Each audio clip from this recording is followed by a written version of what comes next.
మొన్న ఎడ్ఫోస్టర్ యూనివర్సిటీ గురించి ఒక వీడియో పెట్టాను. షార్ట్ 4 డేస్ అయితే కాలేజ్ ఉంటుందని. సో, ఎలా ఉండిద్దంటే ఈ 4 డేసు ఒక ఫస్ట్ డే వచ్చేసి ఒక ల్యాబ్ ఉందంట. అండ్ నెక్స్ట్ డే వచ్చేసి ఒక 2 క్లాసెస్ ఉన్నాయంట. అండ్ అది కూడా 1 అవర్ ఉండిద్ది. ఒక క్లాసు 9కి స్టార్ట్ అయ్యిద్ది. 9-10 అంట. ఇంకోటి వచ్చి 2 నుంచి 4 దాకా ఉందంట. సో, ఇట్లా ఉంటాయి క్లాసెస్ 4 డేస్ అంటే. ఆ 4 డేస్‌గా ఫుల్‌గా ఉండవు. ఒక రోజైతే ఒక ల్యాబ్ మాత్రమే ఉండిద్ది. అది 3 అవర్స్ ఉండిద్ది. సో, జాగ్రత్త వచ్చేవాళ్ళు ఎవరైనా సరే. 4 డేస్ అయితే కాలేజ్ ఉండిద్ది కంప్యూటర్ సైన్స్ వాళ్ళకి. ఇది కొంచెం డిఫర్ అయిద్ది. ఎట్లా అంటే మన మాడ్యూల్స్ బట్టి ఒక 3 డేస్ ఉండొచ్చు. లేకపోతే 4 డేస్ అయినా మారొచ్చు. అది మాడ్యూల్‌ని బట్టి ఉండిద్ది. సో, ఇది ఫస్ట్ సెమిస్టర్‌లో ఈ జాయిన్ ఇంటేక్ వాళ్ళకి మాక్సిమం 4 డేస్ ఉండిద్ది. ఇక తర్వాత చూసుకోవాలి. ఇక 3 డేస్‌కి వచ్చిద్ది. మేనేజ్ చేసుకుంటాం మీరే ఇంకా పార్ట్ టైమ్ జాబ్స్‌కి, ట్రావెలింగ్‌కి దూరం ఉన్న వాళ్ళకైతే చాలా కష్టం అయిద్ది. సో, జాగ్రత్త. ఐబీఎం వాళ్ళకి, బిజినెస్ వాళ్ళకైతే 3 డేస్ ఉండిద్ది. మళ్ళీ దాంట్లో కూడా ఒక కోర్స్ వర్క్ ఉండిద్ది. ఆన్లైన్ క్లాస్ ఉండిద్దంట. సో, అంత భయపడక్కర్లేదు వాళ్ళకైతే. మేనేజ్ చేసుకోవచ్చు పార్ట్ టైమ్ జాబ్‌కి అండ్ కాలేజ్‌ని. ఈ కొంచెం కంప్యూటర్ సైన్స్ వాళ్ళకి కొంచెం డెలికేట్‌గా ఉంటాయి. మరి ఏం చేస్తారో ఈళ్ళు. జాగ్రత్తగా అన్నీ చూసుకోవాలి. అన్నీ సెట్ చేసుకోవాలి. ఇంకోటేంటంటే ఇప్పుడు 4 డేస్ మనం కాలేజ్‌కి రావక్కర్లేదు. సో, మీ మెయిన్ క్లాస్ ఏదైతే ఉంటాయో అయి వరకు విని ల్యాబ్‌కి ఒకరోజు స్కిప్ చేసినా ఏం కాదు. కాకపోతే జాగ్రత్త వాళ్ళ క్లాసెస్ అయితే ఏం చెప్తున్నారనేది క్యాన్వాస్‌లో అప్డేట్ చేసుకుంటూ ఉండండి. లేకపోతే ఒకరుంటారు ఫ్రెండ్ ఎవరో ఒకరు డైలీ వెళ్ళేవారు, బాగా చదివేవారు. వాడిని పట్టుకోండి. వాళ్ళ దగ్గర నుంచి ఇన్ఫర్మేషన్ గ్యాదర్ చేసుకోండి. ఎగ్జామ్స్ ఎప్పుడు ఉంటాయి? మెయిన్ అది చూసుకోండి. ఎగ్జామ్స్ ఎప్పుడు ఉంటాయి? అసైన్‌మెంట్సా లేకపోతే ఎంసీక్యూసా? అంటే చూద్దాం అనుకుంటే ఆన్సర్స్ ఉంటాయి అయ్యి చూసుకోండి. ఇలాంటివి చూసుకొని కాలేజ్‌కి వెళ్ళండి. మంచిగా ఉండండి హ్యాపీగా. అంతేనా? అర్థమైందా? ఓకే. బై.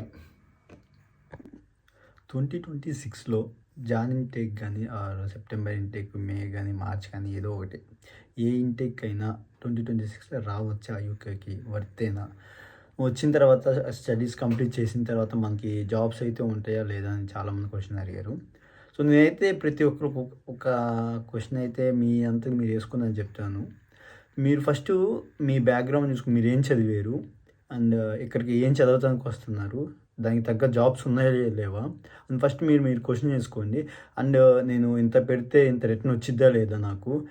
ఇయన్నీ చూసుకోవాలి. ఇయన్నీ చూసుకోకుండా ఏదో ఒకటి లోన్ తీసేసుకొని ఇక్కడికొచ్చేసి జాబ్స్ లేక, లేకపోతే పార్ట్ టైమ్ జాబ్స్ లేక కొంచెం ఇబ్బంది పడి, అక్కడ మళ్ళా ఇక్కడ కట్టలేక ఇండియా వెళ్ళిపోయి చాలా కష్టాలు పడే వాళ్ళు చాలామందున్నారు. సో, ఇయన్నీ కాకుండా మీరే ఒక క్వెషన్ ఏసుకోండి మీ అంతకు మీరే. అసలు రావచ్చా? అసలు నేను ఎందుకెళ్తున్నాను? దాని పర్పస్ ఏంటి? జాబ్స్ ఉంటాయా లేవా? నేను ఈ కోర్స్ తీసుకుంటున్నాను. ఈ కోర్స్ తగ్గ జాబ్స్ ఉన్నాయా లేవా? ఎవరికన్నా ఏమన్నా డౌట్స్ ఉంటే నాకు మెసేజ్ చేయండి. 2026లో రావచ్చా లేదా యూకేకి? అసలు బెటర్ ఆప్షనేనా? అసలు నాకేం అర్థం కావట్లేదు అన్న వాళ్ళకి నేను కొంచెం గైడెన్స్ ఇస్తున్నాను.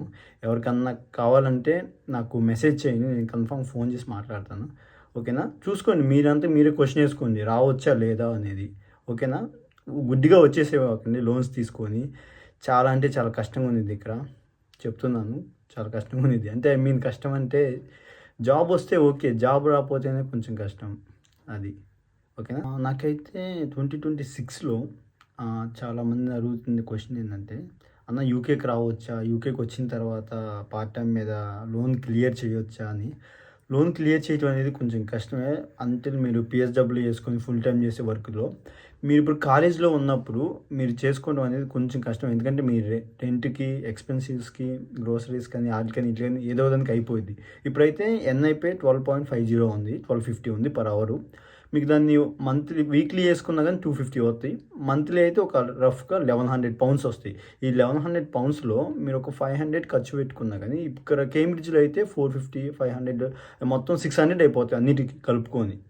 ఇంకా మీరు కాలేజ్ దూరంగా ఉంటే దాని ఎక్స్‌పెన్సివ్స్ కూడా పడతాయి. సో, జాగ్రత్త. ఇయన్నీ క్యాలిక్యులేట్ చేసుకున్నాక మీకు చేతిలో ఎంత మిగులుతాయి, మీరు లోన్ ఎంత కట్టాలి, ఇయన్నీ ఇంటికి ఎంత పంపియాలి అన్నీ చూసుకోవాలి ఒకసారి. చూసుకున్నాకే మీరు ఏదన్నా ప్లాన్ చేసుకోండి.